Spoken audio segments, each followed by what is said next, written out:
रुक जाइए।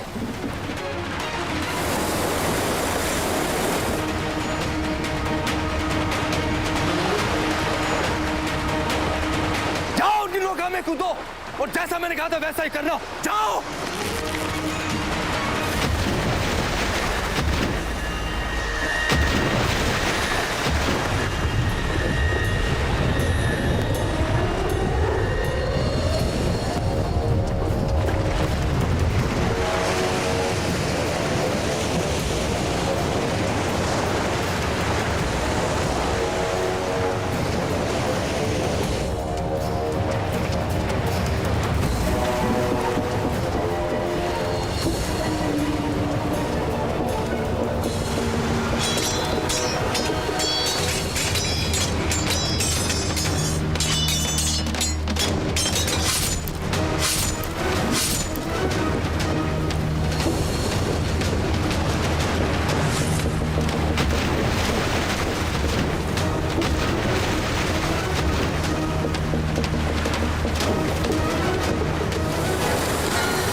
पीछे वाली नौका में आग।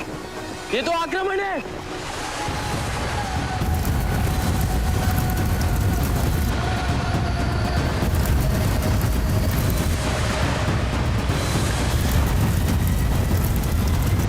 मेरी सारी सेना खत्म हो गई।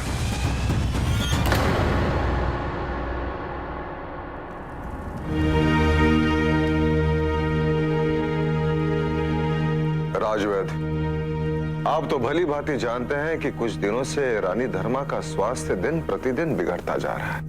प्रथम मुझे लगा कि अशोक के विरह के कारण उसके चिंता के कारण होगा, किंतु आज सुबह उन्हें उल्टियां होने लगी। चिंता की कोई बात नहीं है सम्राट, ये प्रकृति का अपना ही नियम है ऐसी अवस्था की उद्घोषणा का। बधाई हो महाराज, आपके परिवार में वृद्धि होने वाली है। आप पुनः पिता बनने वाले हैं।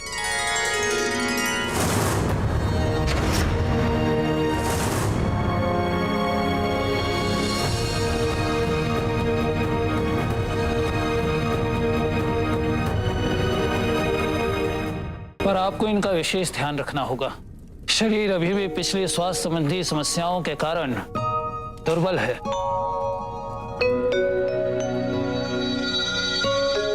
पहले मैं अकारण इनका ध्यान रखता था, अब आपने तो मुझे एक बहुत बड़ा कारण दिया है।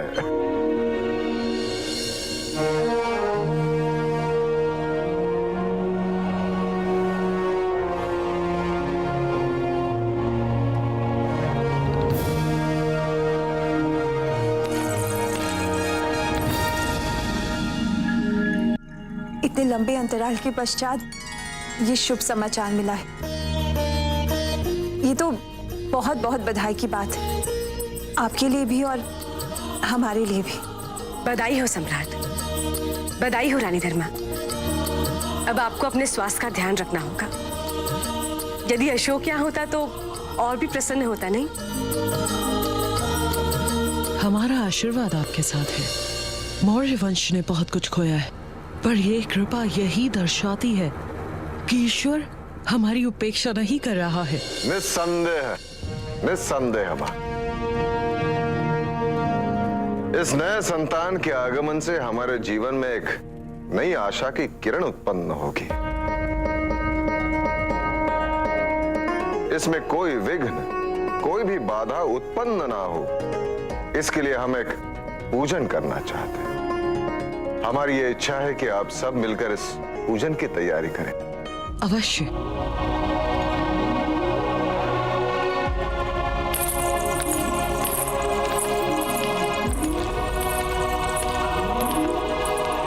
अशोक तक ये समाचार पहुंचाने के लिए मैं अत्यंत आधीर हूं। धन्यवाद रानी धर्मा इस सुखद अनुभव के लिए। जब अशोक आपके गर्भ में था तब मैं आपका ध्यान न रख सका, आपके समीप नहीं था, किंतु अब इसकी क्षतिपूर्ति मैं करूंगा और उस संतान के जन्म के पश्चात प्रति पल में उसके साथ रहूंगा। सत्य कहूं तो मेरी ये इच्छा है कि इस बार हमें एक प्यारी सी पुत्री हो जाए। आपको क्या लगता है? पुत्री हो या पुत्र, स्वस्थ हो, यही कामना है ईश्वर से।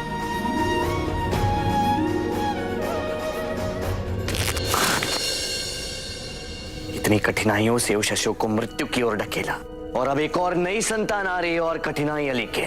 आप इतने चिंतित क्यों हो रहे? उसको तो अभी जन्म लेने में समय है, और वो भी कौन सा जन्म लेते ही सिंहासन पर बैठने योग्य हो जाएगा।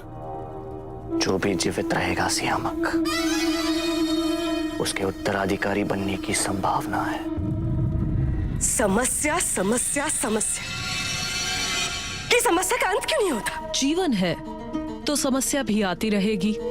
निरंतर समाधान ढूंढते रहना पड़ता है, और सबसे अच्छा समाधान वही है जो समस्या के सिर उठाने से पहले ही कार्यान्वित किया जाए।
पिताजी,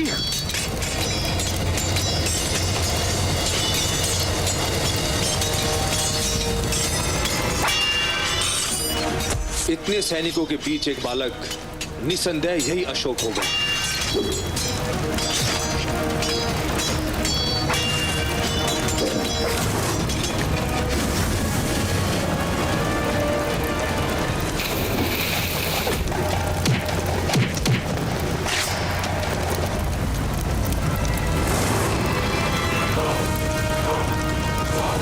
इस नौकायान में आग लगा दो।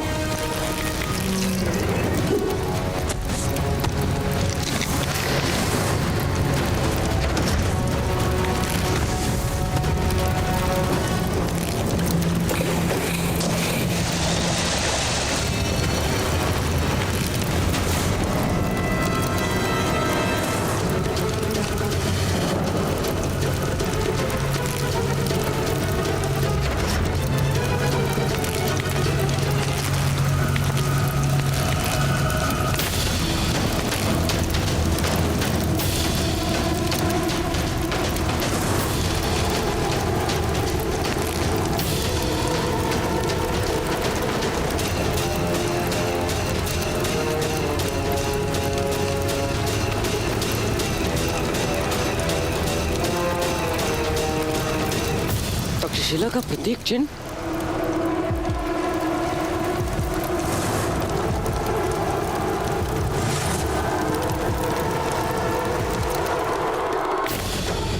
अर्थात ये लोग समुद्री लुटेरे नहीं थे, तक्षशिला के सैनिक थे।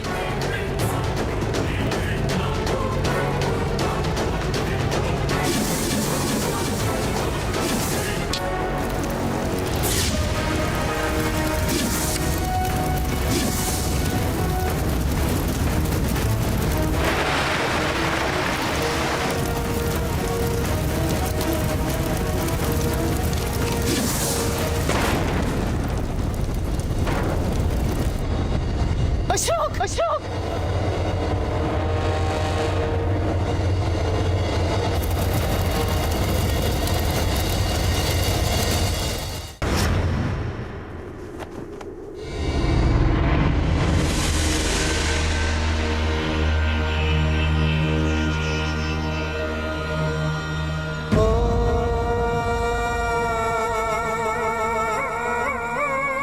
इसमें कुछ ऐसी विशेष औषधियां हैं जिनका सेवन करने से गर्भपात निश्चित है, केवल 3 दिन में। और सब सोचेंगे कि प्राकृतिक कारणों से ऐसा हुआ है। सुनो, इसे हवन के समीप रख दो।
क्या हुआ राधागुप्त? वो अशोक, क्या हुआ अशोक को? क्या हुआ उसे?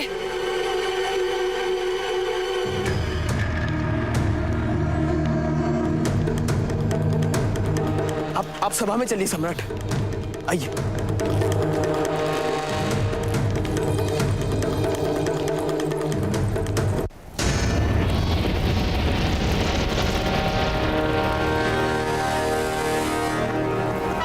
आप लोग रात में इस नौकायान में थे, पता चला है कैसे हुआ? हम तो तक्षशिला से स्वयं कुछ दिनों से दूर हैं, पर जिस तट से हम नौका में सवार हुए वहाँ हमें ये जानकारी अवश्य प्राप्त हुई कि मगध का भी एक नौकायान वहाँ से होकर निकला। उसकी निश्चित रूप से नहीं कहा जा सकता। संभव यही है कि धुंध के कारण नौकाध्यक्ष को आने वाले संकट का आभास ही नहीं हुआ। किसी के भी बचने की संभावना नहीं लगती है। तक्षशिला पहुंचने पर ही इस बात की पुष्टि होगी। हम तक्षशिला शांति और अहिंसा का प्रसार करने जा रहे हैं और यहाँ मध्य समुद्र में ही अशांति और हिंसा का आरंभ हो गया है। ऐसी हिंसा से विचलित होना स्वाभाविक है, किंतु हमें इस हिंसा को अपनी यात्रा का एक और सत्य मानकर अपने लक्ष्य की ओर अग्रसर होना चाहिए, क्योंकि यदि हम इस पर अपना ध्यान केंद्रित करेंगे तो नकारात्मक विचारों से भरते जाएंगे। शांति और अहिंसा के प्रसार के लिए हमें सकारात्मकता की ओर अग्रसर रहना चाहिए।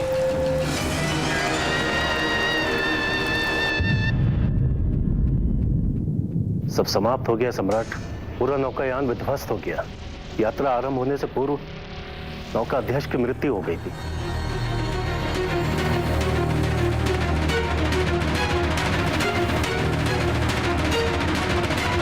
राजकुमार अशोक को तक्षशिला पहुंचने की शीघ्रता थी और इसलिए उन्होंने दिवंगत नौकाध्यक्ष के पुत्र को नौकाध्यक्ष घोषित कर दिया। राजकुमार ने शीघ्र तक्षशिला पहुंचने के लिए गति बढ़ाने का आदेश दिया और हम घनी धुंध में प्रवेश कर गए। दिखाई नहीं कि सामने एक और नौकायान था और जब तक आभास हुआ तो बड़ी देर हो चुकी थी।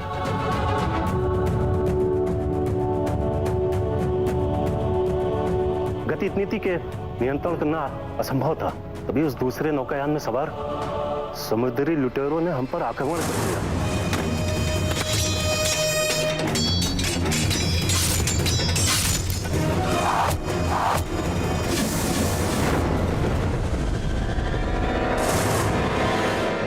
अशोक कहाँ है?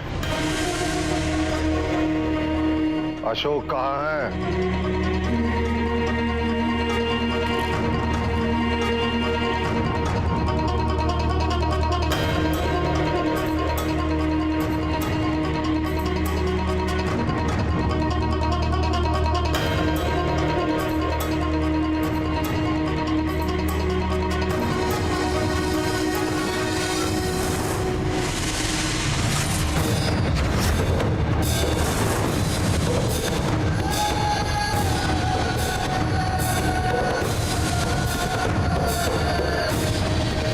तो अमात्य राक्षस ने जो कहा था वो कर दिखाया।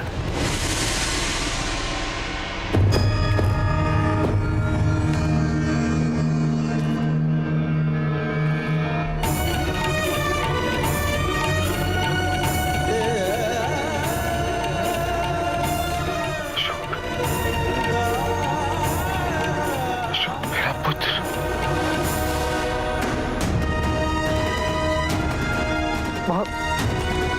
अशोक, मुझे अशोक को तक्षशिला भेजना ही नहीं चाहिए था। दोष मेरा ही है। मेरे कारण आज मेरा पुत्र और मैं कुछ नहीं कर सका।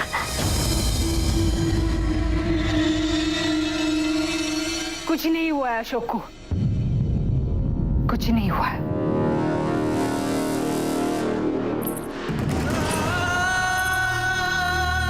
मैंने उसे मातृभूमि की रक्षा के लिए भेजा था।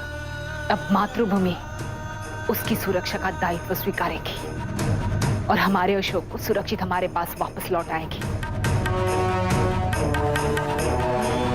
अखंड भारत के हर एक सैनिक की मां का विश्वास है अशोक जीवित है।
For more updates, log on to colorstv.in.com. Like us on facebook.com/colorstv. Follow us on twitter.com/colorstv. For more updates, log on to colorstv.in.com. Like us on facebook.com/colorstv. Follow us on twitter.com/colorstv. For more updates, log on to colorstv.in.com. Like us on facebook.com/colorstv. Follow us on twitter.com/colorstv.